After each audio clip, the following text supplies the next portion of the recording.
একটা ডিস্ক, এটা কি ডিস্ক বলে এটাকে, এটার নাম হচ্ছে প্রজেক্ট ওয়ান। এই ডিস্কটা আমি আমার বাইকে লাগাইছিলাম। দেখেন আমার যেটা বিল্ট ইন ডিস্ক আছে এটা হচ্ছে এই সাইজ, অ্যান্ড এটা হচ্ছে এত বড়। লাগাইলে দেখতে যে খারাপ লাগবে ব্যাপারটা তা না, তার আগে এগুলা সরাই, ময়লা টলা না সরাইলে দেখতে ভাল লাগে না। একটা জিনিস দেখার সৌন্দর্য আছে না, দেখেন লাগাইলে দেখতে ভাল লাগবে, অবশ্যই ভাল লাগবে। কিন্তু কথা হচ্ছে মামা, এটা আমি লাগাইছিলাম, লাগায় যে প্রবলেমগুলোতে পড়ছি, প্রথমত এটা এখানে লাগাইলে দেখেন এই ক্যালিপারটা ভিতরে ঢুকে যেতেছে, তার মানে ক্যালিপারটাকে বাইরে আনতে হবে, এটার জন্য একটা এক্সটেন্ডার লাগাইতে হয়। অ্যান্ড এক্সটেন্ডারটা হচ্ছে এইটাকে এখানে দিয়ে দেন, কি অবস্থা ভাইয়া, ক্যালিপারটা বাইরে বের করে তাহলে এটার সাথে সেট হবে। এখানেই শেষ না, আরও কিছু ঝামেলা আছে, ওইগুলা নিয়েই হচ্ছে আজকের ভিডিও। তাহলে চলেন রাইডে যাই, কারণ ভাই একটা এমটি বের করছে, ওইটা ভার্সন 1 অ্যান্ড এটা ভার্সন 2। তারপর আপনাদেরকে বলতেছি বের হয়ে যে এই ডিস্ক লাগাইলে আসলে ঝামেলাটা কোন জায়গায় এবং এই ঝামেলা থেকে কিভাবে বের হইতে পারবেন। বেশ ঝামেলা পোহাইছি অলরেডি আমি। ভাই নেন না, একটু রাইখা দেন। ঝামেলার এক পর্যায়ে লাস্টে আমি আমার ব্রেক প্যাডটা চেঞ্জ করছি, অ্যান্ড এখন আমার চাকা ফ্রি হয়েছে কিনা একটু দেখি। মোটামুটি এখনও কিছুটা জ্যাম আছে, দেখেন দিলে থেমে যাইতেছে, অথচ আমার চাকা অনেকক্ষণ ঘুরতো। যদিও নতুন ব্রেক প্যাড লাগাইছি, এজন্য প্রথমে 1 থেকে 150 কিলো এই সমস্যাটা থাকে। বাট চলেন বের হয়ে কথা বলি। দুইটা এমটি নিয়ে আমরা বের হয়েছি, শোভাইয়ের কাজ আছে ওই এমটি নিয়ে ছবি টবি তুলবে এরকম কিছু। অ্যান্ড আমি আপনাদেরকে একটু আফটার মার্কেট জিনিসপত্র নিয়ে কথা বলি। আমার এই বাইকটার মধ্যে হচ্ছে আফটার মার্কেট লাগানোর মধ্যে শুধুমাত্র একটা অর্কার ফগলাইট লাগানো আছে এক জোড়া, যেটার জন্য অর্কার একটা আমরা সুইচও লাগাইছি। অ্যান্ড সুইচটা এখানে লাগানোর কারণে এই যে জিনিসটা দেখেন একটু উপরে উঠে গেছে, অ্যান্ড এখানে বাঁকা হয়ে আছে এই রাবারটা, বড় কোনো ইস্যু না, এই কারণে এটা আমি মেনে নিছি। কিন্তু ডিস্কটা যখন লাগাইছি তখনকার ইস্যুটা বেশ বড় ছিল। আর ফগ লাইটের যে এই ইস্যুটার ব্যাপারটা হচ্ছে কি ভাই, এমটির যে আলো বা অন্যান্য যে সমস্ত বাইকের যে আলো আমাদের দেশে রাতে ফগ লাইট লাগে, যখন আপনি ঢাকার বাইরে বা বড় রাইড করবেন বা অপোজিট সাইড থেকে বড় কোনো বাস এসে হাই বিম দিবে, ফগ লাইট লাগবে। তো জীবনের চেয়ে আসলে এতটুকু জিনিস ডিসপ্লেস হওয়ার মূল্য বড় না, জীবনের মূল্য বেশি। আর আমার বাইকে যখন ওই ডিস্কটা লাগাইছি তখন আমার বাইকটা টোটালি মানে একটু হালকা ব্রেক করে রাখলে যেমন চাকা ঘুরবে না, ঠিক ওই অবস্থা হয়েছিল। আমি যখন চালাইতেছিলাম আমার মনে হইতেছিল কেউ বাইকটাকে টেনে ধরে রাখছে। আর বাইকটার হচ্ছে ব্রেক প্যাড গরম হইতেছিল অ্যান্ড ডিস্কও গরম হইতেছিল, কারণ আফটার মার্কেট ডিস্কগুলো একটু মোটা হয়। এটার জন্য যে এয়ার প্রেশারটা থাকে, অয়েল প্রেশারটা থাকে, এই ব্রেকের পাম্প থেকে যে প্রেশারটা দেয় ওটাকে ওইভাবে সেট করতে হয় যাতে ওইটার সমপরিমাণ হয়। ওগুলো সব কিছু ঠিক করার পরেও আমারটায় লাগাইলো, দেন হাফ কিলো ঘুরে এসে দেখলাম চাকা আবার লক হয়ে গেছে। ভাই এভাবে তো আমি বাইকের ক্ষতি করব না, একটা জাস্ট ব্রেকের সৌন্দর্যের কারণে। এর চেয়ে আমি একটু ভালো ব্রেক প্যাড লাগাইলে আমার ব্রেক এমনিতে আপগ্রেড হয়ে যাবে। জাস্ট দেখার সৌন্দর্যের কারণে আমি তো আমার বাইকের এইভাবে ক্ষতি করব না এবং আমার লাইফটাকেও রিস্কে ফেলবো না। কারণ আপনি একটা ডিস্ক যখন ঘষায় থাকবে, ব্রেক ধরা থাকবে, গরম হবে, গরম হয়ে ব্রেক ফেল হবে, এই রিস্কে যাওয়া যাবে না। পরে আমি ডিস্কটা খুলে ফেলছি, কারণ লাস্টে আমি যেটা জানতে পারছি ডিস্কটা যেভাবে লাগাইতে হয় সেটা হলো ফুল চাকার অ্যালাইনমেন্টটা, মানে এক পাশে যে এক্সেল রডটা আছে ওটার মধ্যে একটা ওয়াশার দিয়ে একটু ডানে নিয়ে আসলেই দেন হয়ে যেত। তা না হলে ওই ডিস্কটা আমার যে ক্যালিপারের ওখানে বডি, ওই বডিতে ঘষা লাগতেছিল, ঘষায় একসময় ওটাও নষ্ট হইতো। এই হচ্ছে কাহিনী। এই কারণে আমি আফটার মার্কেট জিনিস সবসময় বলি না লাগানো বেটার, যদি আপনার ওরকম আহামরি পারফরমেন্স দরকার না হয়। পারফরমেন্স দরকার হলে আপনি লাগান। এখন রেসে দেখবেন একটা বাইক একবার চালায় ভেঙ্গা ফেলছে, ওই বাইকের দাম তো আর তার দিতে হইতেছে না, কারণ ওর চেয়ে অনেক বড় প্রাইজ মানির খেলা সে খেলতেছে, ব্যাপারটা ওই রকম। তো বাইকের ব্যাপারে আপনি তখনই কম্প্রোমাইজ করবেন যখন হচ্ছে আপনি ওর চেয়ে বড় কোনো স্বার্থ উদ্ধার হবে। অযথা আমি একটা ব্রেক লাগায় জাস্ট স্টাইল দেখাইতে যা আমি আমার ব্রেক প্যাড, ব্রেক, তারপরে ডিস্ক, মানে ব্রেকের ডিস্ক লাগায় আর কি, বড় ডিস্ক লাগায় সব কিছুর ক্ষতি তো আমি করবো না। যাই হোক, এটা আমি খুলে ফেলছি, এই জন্য এই হলো কথা। এখন এর মধ্যে কথা আছে, আমি কালকে এমন না যে নিজের বুদ্ধিতে এই কাজগুলা করছি, আমি হচ্ছে আরও বেশ কয়েকজনের সাথে কথা বলে তারপরে এই কাজগুলা করছি, এবং 3 জন যারা বাইকের কাজ করে এর মধ্যে একজন তো মোস্ট সিনিয়র, ওনাদের সাথে পরামর্শ করলাম এবং আরও 2 জন ইউজারের সাথে পরামর্শ করলাম। সবার কথা একই ছিল যে হ্যাঁ, আফটার মার্কেট ডিস্ক লাগাইলে চাকা একটু হার্ড হয়, ফ্রিলি ঘোরার যে ব্যাপারটা ওটা ফ্রিলি ঘুরে না। আর এর মধ্যে আমার হয়েছে কাশি, বাইকটা চালায় কথা বলার পরে মনে হলো যে কাশি আরও বেড়ে গেছে। যাই হোক, পরে আমি ব্রেক প্যাড চেঞ্জ করে ফেলছি, আমার ব্রেক প্যাডগুলো ক্ষয় হয়ে গেছিলো। বেশ প্রজেক্ট 1-এরই ব্রেক প্যাড লাগাইছি, এটা লাগানোর কারণে একটু হার্ড হয়ে আছে চাক্কা, বাট ব্রেকিং খুব ভালো হয়েছে। একদম অল্প টোকা দিলেই দেখেন ব্রেক হয়ে যেতেছে, এটা ভালো হয়েছে। ভালো জিনিসকে ভালো বলতেই হবে। এরকম আপনি যে কোনো জিনিস যখন বাইকে সেট আপ করবেন, সেটা ক্লাচ হোক, ব্রেক হোক বা যাই হোক, যখনই আফটার মার্কেট সেট আপ করবেন, যদি ওইটা প্লাগ অ্যান্ড প্লে না হয়, প্লাগ অ্যান্ড প্লে হইলেও অনেক কিছু সেট আপ হবে না, বাট যদি প্লাগ অ্যান্ড প্লে না হয় তাহলে বিভিন্ন রকম যে মডিফিকেশন করবেন, এটা যে কোনো সময় রাস্তায় আপনাকে বিভিন্ন ধরনের ঘটনায় ফেলতে পারে, দুর্ঘটনায় ফেলতে পারে। একটা জিনিস চিন্তা করেন ভাই, একটা জিনিস ভালো মতো চিন্তা করেন, একটা বাইক, একটা কোম্পানি R&D টিম রাখছে, তারা রিসার্চ অ্যান্ড ডেভেলপমেন্টের ফুল ব্যাপারটা শেষ করে দেন ওই বাইকটা আপনাকে ডেলিভারি করতেছে। এর মধ্যে আরও বেশ কয়েকটা টেস্ট আছে, একটা দেশে নামার আগে ওই দেশের সাথে ওটার কি অবস্থা কি, এই সমস্ত সব কিছু টেস্ট করেই দেন মার্কেটে নামাইতেছে, তাই না? তো সেইখানে আপনি হুট করে ওটার মধ্যে একটা জিনিস চেঞ্জ করে আরেক রকম করে ফেলবেন, চাক্কার অ্যালাইনমেন্ট চেঞ্জ করে ফেলবেন। একটা জিনিস দেখবেন, মামা রোডে টানাটানি করতে যায় বেশিরভাগ অ্যাক্সিডেন্ট করে এই যে যারা টরিফাই করে বাইক চালায়। কারণ কি জানেন, ওই বাইকগুলোর না অ্যালাইনমেন্ট ঠিক থাকে না। হয়তো হ্যাঁ অনেক টান উঠে, অনেক কিছু হয়, কিন্তু ভাই এই বাইকটার যে টায়ার, এই বাইকটার যে রিম অ্যান্ড অন্যান্য যে ব্যাপারগুলো আছে, ওইগুলা এটার যে টপ স্পিড ওই পর্যন্ত বা ওর চেয়ে একটু বেশি ধারণ ক্ষমতা সম্পন্ন। এখন আপনি একটা বাইকের টপ স্পিড উঠার কথা 150, সেটার আপনি 200 উঠাইলে সব কিছু তো ওইটা ওইভাবে ধরে রাখতে পারবে না, নষ্ট হবে। এজন্য আমার মনে হয় যে আসলে স্টক জিনিস চালানো ভালো। যদি প্লাগ অ্যান্ড প্লে ফুলফিল কিছু পান, সেক্ষেত্রে আপনি ইউজ করতে পারেন। তারপরেও কি হবে জানেন, এই যে এই ধরনের যে রাবারগুলো থাকে, যেগুলা যখনই অন্য কিছু লাগাবেন এই রাবারগুলো সেট হবে না, এই সমস্ত জায়গায় যায় একটু আপনাকে অ্যালাইনমেন্টটা কম্প্রোমাইজ করতেই হবে। এখন এগুলা তো হলে একটা দেশে বাইক নামার আগে ওই দেশের আবহাওয়ার সাথে, রাস্তার সাথে বাইকটা কেমন যায় এটা দীর্ঘ সময় টেস্ট করে তারপরে ওই দেশে ছাড়ে। তাহলে এবার আপনাদের জন্য আমার একটা কথা আছে, খুব গুরুত্বপূর্ণ একটা কথা। এতক্ষণ যা বলছি এটা হচ্ছে নিজস্ব সেফটির, আর এটা হচ্ছে এবার যেটা হচ্ছে পুরা ন্যাশনাল একটা ইস্যু। আমাদের দেশে যে বাইকগুলো নামে, সব বাইক ভালো চলতেছে, সব কিছু ঠিকঠাক চলতেছে, কিন্তু প্রবলেমটা এসে কোন জায়গায় হয়েছে জানেন? প্রবলেমটা হয়েছে এইবার আমাদের দেশে অনেক বাইকের ট্যাঙ্কে মরিচা পড়তেছে। এটা হয়তো আপনারা অনেকে ফেস করছেন।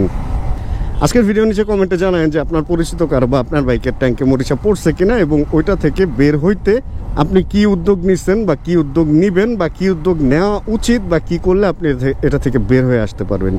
এই ব্যাপারটা আমাদের সবার জানা উচিত। তার আগে হচ্ছে শুভ ভাইয়ের কাজটা আমরা সারি।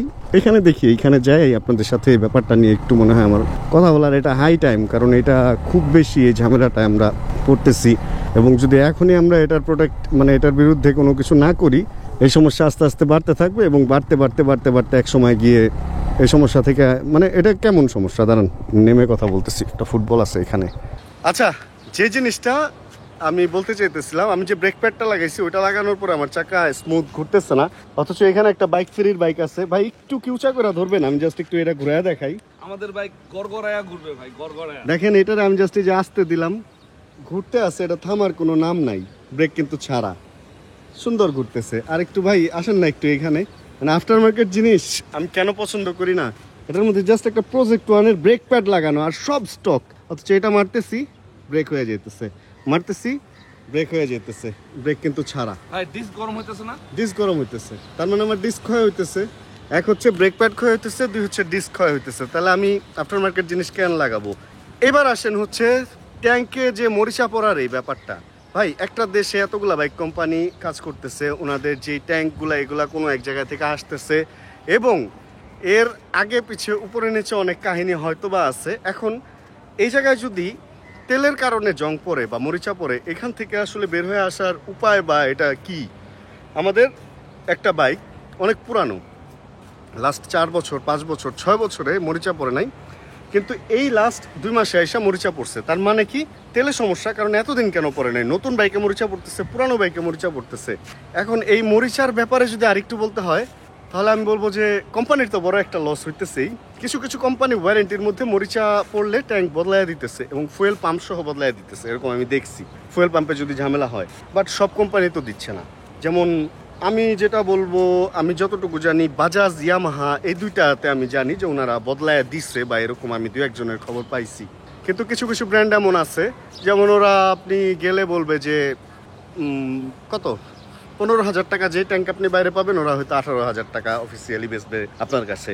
তা আপনি 18,000 টাকা দিয়ে একবার যদি মরিচাওয়ালা ট্যাঙ্কটা চেঞ্জ করেন, তারপরে ওই ট্যাঙ্কটা যদি আবার মরিচা ধরে, তাহলে কি আবার 18,000, বা ধরেন 15 করেই 15 30,000।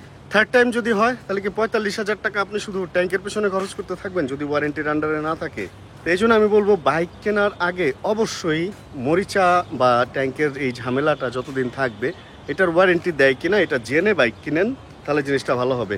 আর আফটার মার্কেট জিনিসের ব্যাপারে আমি এটাই বলবো যে আমার এই MT-15 এখন আমি আবার ওয়ার্কশপে নিব এবং এটা আমি ভালো মতো চেক করাবো যে চাকার এটা কি ঠিক হবে কিনা। তাহলে প্রজেক্ট 1 হোক আর যাই হোক, মানে ব্রেক প্যাড যে ব্র্যান্ডের হোক, ওই ব্র্যান্ডের প্রতি আমার বিন্দু পরিমাণ মায়া বা দয়া বা আবেগ নাই। আমার কথা হচ্ছে আমার সেফটি ফার্স্ট।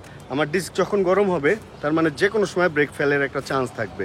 আমি ব্রেক ফেলের ঝামেলায় কেন যাবো? এত স্টাইল, এত ভালো পারফরমেন্স আমার দরকার নেই। একটা বাইকের স্টক পারফরমেন্স মানে এটা সবচেয়ে বেস্ট আমি বলবো, স্টক পারফরমেন্সটা। মানে এটার মধ্যে সুন্দর ঘুরতেছে, এটার মধ্যে ঘুরতেছে না। যাক, এগুলো নিয়ে কথা বললে কথা বাড়তেই থাকবে। আমি অলওয়েজ স্টকের পক্ষে ছিলাম, এখনো স্টকের পক্ষে আছি। অ্যান্ড যেটা মানে একটু ভাবছিলাম যে একটু আফটার মার্কেট লাগায় একটু স্টাইল করি, একটু ভালো পারফরমেন্স নেই, বাট ওই যে একটু ভালোর জায়গায় না সাথে অনেক খারাপ চলে আসে, যে জিনিসটা আমার টোটালি ভালো লাগে নাই। চেঞ্জ করে ফেলবো আজকেই, বা এটার কোনো সমাধান করব। বাইক হচ্ছে একটা দু চাকার জিনিস ভাই, এটা অল টাইম একটা রিস্কের মধ্যে থাকে। এটা যেমন সত্যি, ঠিক ওরকম এটা যদি সেফটি সিকিউরিটি নিয়ে চালাতে পারেন তাহলে আপনাকে অনেকটা সাশ্রয়ী জীবন দিবে এবং অনেক সময় বাঁচায় দিবে। তবে হ্যাঁ, সময়ের চেয়ে জীবনের মূল্য অবশ্যই বেশি, তাই না? এই কারণে ওই সময় নিয়ে আসলে এত চিন্তা করা যাবে না। জীবন ঠিক থাকলে আস্তে আস্তে অনেক কিছুই করতে পারবেন। এই হলো অবস্থা। যাই হোক, এখানে শ্যুট অ্যান্ড এগুলা শেষ করতে করতে 4:03 অলরেডি বাজে। অ্যান্ড আমার চাকাটা যেভাবে আটকে আছে, এইভাবে আমি মাইলেজ কম পাবো। এইভাবে আমার ডিস্ক ক্ষয় হইতেছে, ব্রেক প্যাড ক্ষয় হইতেছে এবং ক্লাস প্লেটের উপরে একটা চাপ যাইতেছে, যেহেতু ব্রেকটা আটকায় থাকতেছে।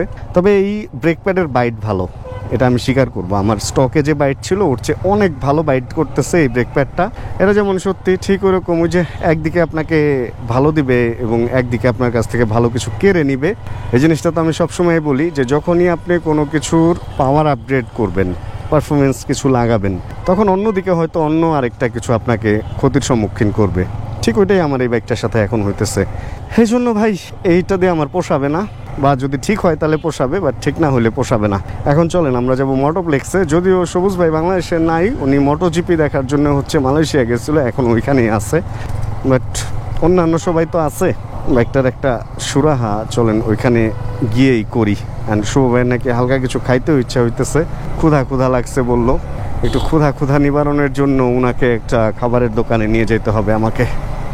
নর্মালি আপনি যদি ব্রেক না ধরেন তাহলে আপনার ব্রেক প্যাড এবং ডিস্ক দুটার ঘর্ষণ হবে না এবং ডিস্ক গরম হবে না। তা আমি সামনের ব্রেকটা আর ধরবই না, মোটামুটি বাতাসে ঠান্ডা হইতে থাক। অ্যান্ড যতটুকু ঘষা খায় অতটুকু ঘষায় আসলে গরম হয় কিনা এই জিনিসটা হচ্ছে আমি চেক করবো। আমি শুধু পেছনের ব্রেকের উপরে ভরসা করে রওনা হচ্ছে এখন মোটোপ্লেক্সের দিকে। পুরা রাস্তাটা পেছনের ব্রেকে গিয়ে আমি দেখবো যে আসলে ডিস্কটা গরম হয়েছে কিনা। যদি হয় তাহলে তো ভাই খবরই আছে, মানে এটা থেকে আমার বের হইতেই হবে। আর যদি দেখি ব্রেক ধরার পরে গরম হচ্ছে না, সেক্ষেত্রে হয়তো যদি তারা বলে যে এটা 100-200 কিলো চলার পরে ঠিক হবে, তাহলে 100-200 কিলো চালাই দেন ডিসিশনটা নিব। এই প্রফেশনাল ক্যামেরা, আর ওই হিরোটারেও তো চিনি, উনি সম্ভবত মডেলিং করে নাকি নাটক করে, দেখছি লাগে। এখানেও শুটিং ঢুকে গেছে। ওকে, ফাইনালি আমরা মোটোপ্লেক্সের সামনে। অ্যান্ড ব্রেক পুরা রাস্তা ধরি নাই, সামনেরটা। এবার লেটস চেক সামনের ব্রেক গরম হয়েছে কি না। ও হালকা গরম হয়েছে, বাট গরম হয়েছে। খুব যে বড় কোনো ইস্যু তা না ভাই, নামান না, খুব বড় কোনো ইস্যু না যদিও, বাট এই ইস্যুটাই বা কেন হবে, তাই না? এই অবস্থায় যদি আমি আবার ব্রেক ধরি তাহলে তা আবার গরম হবে। যতবার ব্রেক ধরবো ততবার গরম হবে, আর ওই গরমটা আবার ধরে রাখার জন্য রেগুলার গরম থাকবে। এটা তো একটা ভয়ঙ্কর, পুরাদমে ভয়ঙ্কর ব্যাপার। যাক ভাই, যে নামায় দিতেছে, আশা রাখি এখান থেকে একটা সমাধান নিয়েই আমরা বের হতে পারবো। বাইক চেক করে দিছে, আর ওনারা বললো যে 50-60 কিলো চালানোর পর এটা ফ্রি হয়ে যাবে। প্রথম লাগানোর পরে নাকি একটু এরকম থাকে। যান, মেনে নিলাম, কোনো সমস্যা নাই। যদিও মানতে কষ্ট হইতেছে, বাট তারপরেও মেনে নিলাম। তবে এরপরে অবশ্যই আমি যখন স্টক ব্রেক প্যাড চেঞ্জ করব, স্টকটা লাগাবো, ওটা লাগায় আমার দেখতে হবে যে আসলে কাহিনী কি এইটা, নাকি আসলে স্টক লাগানো মাত্রই ফ্রি হয়ে যায়। অথবা আরেকটা জিনিস দেখতে হবে যে একটা নতুন ব্র্যান্ড নিউ বাইকের চাকা এরকম ঘুরায় আমার দেখতে হবে যে ব্র্যান্ড নিউ বাইকের চাকা কতটুকু ফ্রি আসলে থাকে। তাহলে হয়তো একটা মানে আসে না যে একটা ব্যাপার হবে আর কি, ব্যাপারটা হওয়া জরুরি, এটা আমার জানা জরুরি এই ব্যাপারটা। অ্যান্ড শুভ ভাইয়ের ক্ষুধা লাগছে বললাম না, ওনার আমি বললাম যে চলেন তাহলে আপনার ইসে নিয়ে যাই, কাবাব ফ্যাক্টরিতে না, এখানেরটার নাম হচ্ছে ঢাকাইয়া কাবাব। ঢাকাইয়া কাবাবে চলেন, ওইখানে নিয়ে যাই। তো ভাইরে ঢাকাইয়া কাবাবে নিয়ে যেতেছি। অ্যান্ড আমি ফগ লাইট লাগাইছিলাম, এই দেখেন দিনেও আলো দেখা যায়। আরে কিন্তু লাইটটা মনে হয় একটু উপরে উঠে আছে, একটু নামাইতে হবে। হলুদটা দিলে আকাশে উঠে যেতেছে, সাদাটা দিলে সোজা যাইতেছে। এটা সবার জন্য একটু ডিস্টার্বিং আমার মনে হইতেছে। এটা আজকে রাতেই যেহেতু এই বাইকটা বের করছি রাতেই এটা সলভ করতে হবে আমার। ভাই এই দেখেন সাদা আলো কই, এই যে সাদা আলো আর হলুদটা দেখেন, এই দেখেন কই, এই আস্তে আস্তে দেখেন উপরে যাইতেছে, আকাশে পাখি, হ্যাঁ খেজুর গাছে আলো। অনেক মানে সেট আপটা করার পরে অ্যাডজাস্ট করি নাই তো উল্টাপাল্টা হয়ে আছে, আর রাতে চালানো হয় নাই। তারপরে MT-15টা রাতে আজকে এটা ইনশাআল্লাহ ঠিকঠাক করে ফেলবো। আরেকবার চেক করি দেখি, দেখছেন আটকায়া যায়, ধুমধুম ধুমধুম ঘুরতে থাকবে, কিরকম যেন মনে হইতেছে ডিস্ক টাল বা কিছু। এটা থেকে যদি আমার কিছু নষ্ট হয় তাহলে যে এটার পেছনে লাগা ছিল তার খবর আছে।